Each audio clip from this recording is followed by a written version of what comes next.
Good morning, everybody. My name is Glenn Treisman.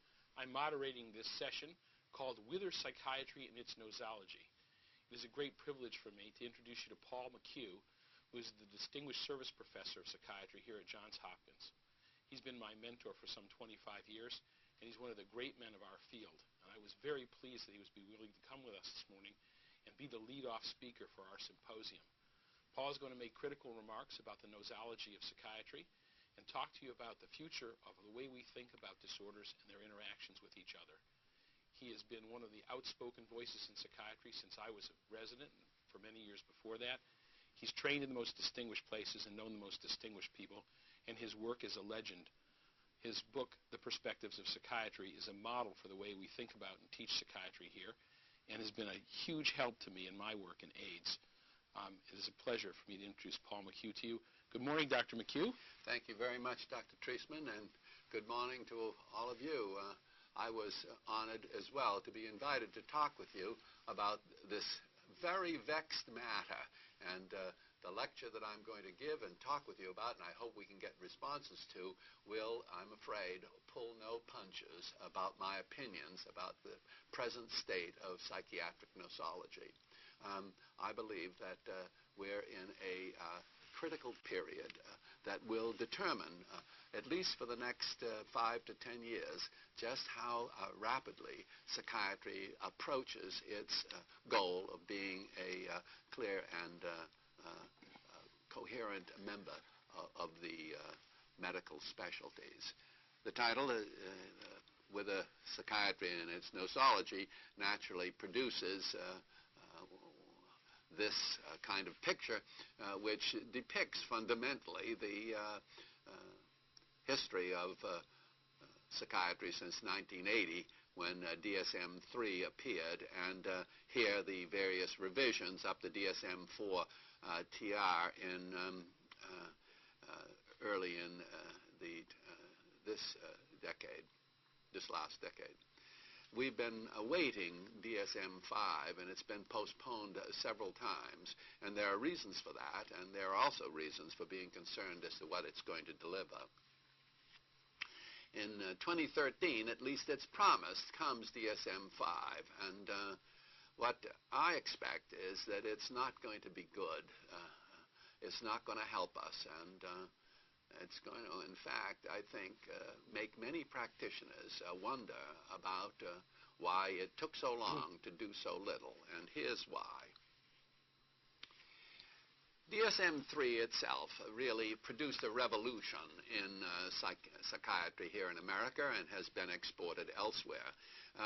The decision by the editors of DSM-3 in the late 70s and ultimately published in 1980 was that the diagnostic reliability between psychiatrists was so small that the agreement between two psychiatrists seeing the same patient often didn't get any better than chance.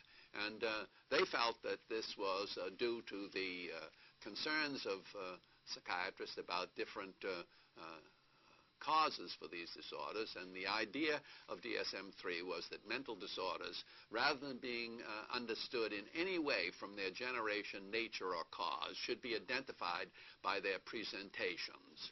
And the central dogma of DSM-3 was that for most psychiatric disorders, the etiology is unknown. And that entailed something very crucial, and it was an idea accepted generally, but has had its various fallouts. The most crucial thing that was said to me in my training was by my mentor, that distinguished psychiatric epidemiologist Morton Kramer, who made the point to us and to others that ICD, the general classification used by medicine, is a systematic classification that really speaks to the generation of the disorders that it identifies in the book. DSM, on the other hand, he said, was a nomenclature, a kind of dictionary. And I thought about that and often would say that until it became clear on closer study that the DSM is actually not a dictionary or a nomenclature. It is a field guide. Now, when I show this slide, people have said they think I'm making fun of DSM by calling it a field guide. I am not. This is not to make fun of it. It is to call it for what it is.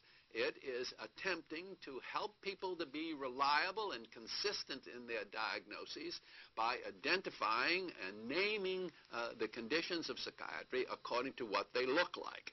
Exactly what field guides do. Notice, for example, here is a picture taken from Roger Torrey Peterson's Field Guide of the Birds, showing the starling, how you could recognize it on the wing. It turns out, I think the birders in our audience would know that the starling is the only black bird in North America with a yellow bill. You know that, you can identify and count all starlings, and that is a useful thing to do. But it doesn't speak to either the nature of the starling, why there are so many of them in the United States, how this European bird happens to have sprung up here in our nature. Nothing about the ornithology of the starling. It turns out, by the way, that the starling was here in the United States because there was an individual in the late 19th century that thought that all the birds that are mentioned in Shakespeare should be found in North America, and released 15 pairs of starlings in Central Park, and that's why we have them here. And that tells you a little bit more about their nature and their source.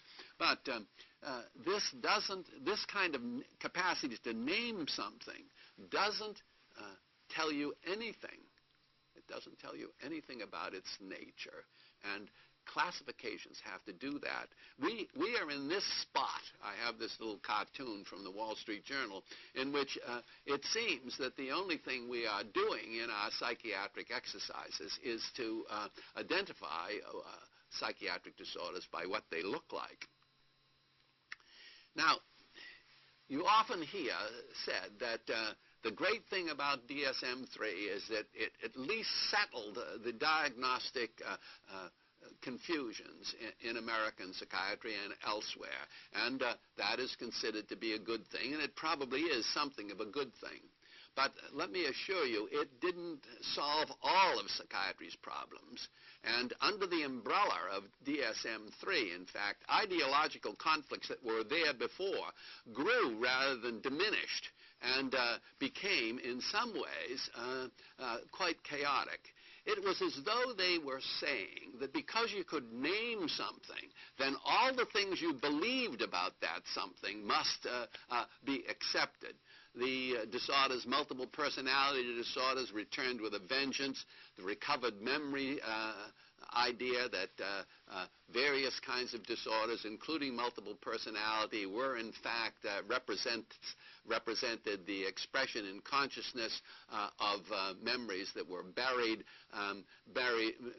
memories that have included such things as satanic ritual abuse or alien abduction. And finally, PTSD, which got its name confirmed in DSM-3, then has expanded beyond belief. Let me just show you a couple of the things about that, because what really happened with DSM-3 is that naming and claiming ran amok. Here are the three elements that came with the recovered memory. Sybil, now proven by Debbie Nathans to have been a false case, said that multiple personality was due to sexual abuse. Michelle Remembers is a book talking about satanic rituals, and ultimately, given that you could believe anything under the guise of a diagnosis, the idea that many of these patients who are suffering troubles in psychiatric life were, in fact, captured by aliens, taken to the asteroid belt, and sexually abused